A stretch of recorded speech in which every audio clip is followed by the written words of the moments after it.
So we are going to graph this equation, and to do that, this is a linear equation, so we're going to identify our slope, which is 1, which is there's an invisible one right there, and we're going to identify our y-intercept, which is our b, and it's -2. As a point, it would be 0, -2. So when you're graphing a linear equation, remember that you always start with your y-intercept, aka your b. So that would be this point right here. And then your rise over your run would be up 1 over 1. So up 1 over 1, up 1 over 1. And I like to make a lot of dots because I don't have the ability to make a nice straight line. So it kind of guides me, and it doesn't take that long anyways. So this would be my graph for this one. And they want to know if it's continuous, and we have to explain.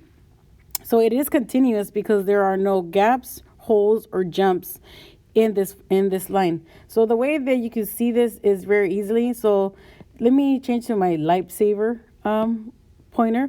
So think of this lifesaver as a pencil, and if you go right through it and there are no holes or jumps that you have to do to get to the next line, and it's all solid all the way through, then it is continuous.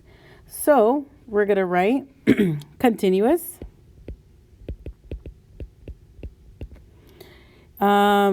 because we can trace with a pencil without lifting it off the page.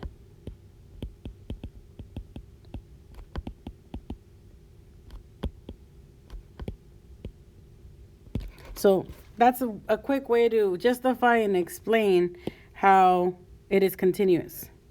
Our next problem, we have a rational function, and before we actually graph anything, we need to solve it. So we're gonna factor the top, which is the numerator, and we're gonna see that certain things are going to cancel.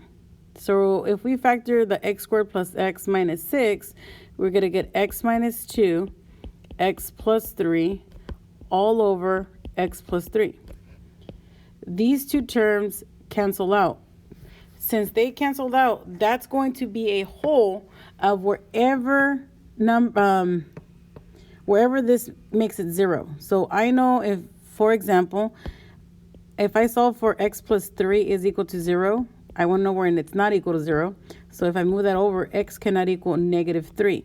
That right there is our 0. So that means we would have a hole on that there because we can't divide by 0. This is for this piece right here.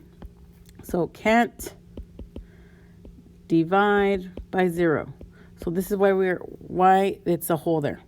So we have a hole somewhere on this line where it's x equals 3. We don't know where yet because we haven't graphed it. So, but wherever my line crosses, somewhere here, there will be a hole.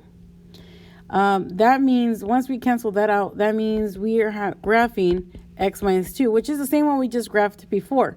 So same thing, we have our y-intercept is -2 because our m is 1 over 1, rise over run, and our b is -2. So we're going to go up 1 over 1, up 1 over 1, up 1 over 1, all the way through.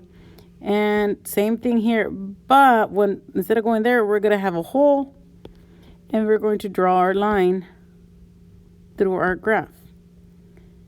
And then in this case, if we do the same thing to check if it's continuous or not, and you see right here, we have a hole, so we have to jump over that hole to get to the next one. So this means because of that hole right there is discontinuous. So now we're going to write discontinuous. Okay, because there's a hole at -3, -5. This point right here is -3, -5.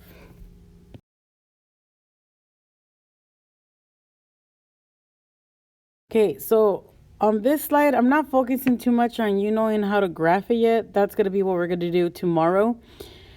Or technically today, because I'm a day behind on making the video. But I'm trying to show you that there's three kinds of discontinuities. We have the point, which is the hole, the jump, which is a gap, or the infinity, which is the asymptotes. So right here we have two equations or functions that have a hole. We have this one right here where we factor it out, and then the x plus 2 cancel out. That means if you always want to look at what makes the bottom 0, and that would be -2. So that is our hole at that, because that's where we canceled out.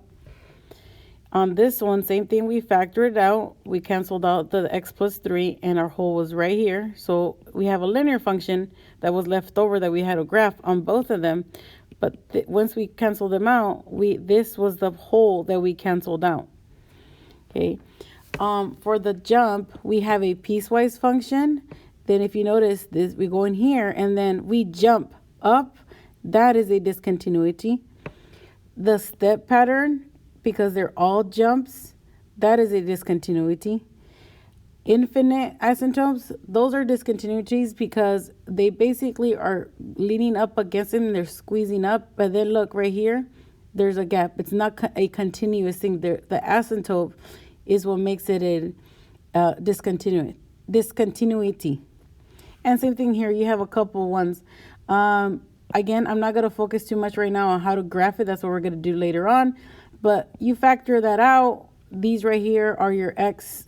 These on your denominator end up being your asymptotes. So we have an asymptote at 5, and we have an asymptote, at 2 and 5. And basically this chart is I just got numbers that are on the left of my asymptote, in the middle of my asymptote, and to the right of my asymptote. So that's what I did. And I just realized that this right here should have been a 3, not out of 5. Apparently I can't read my writing.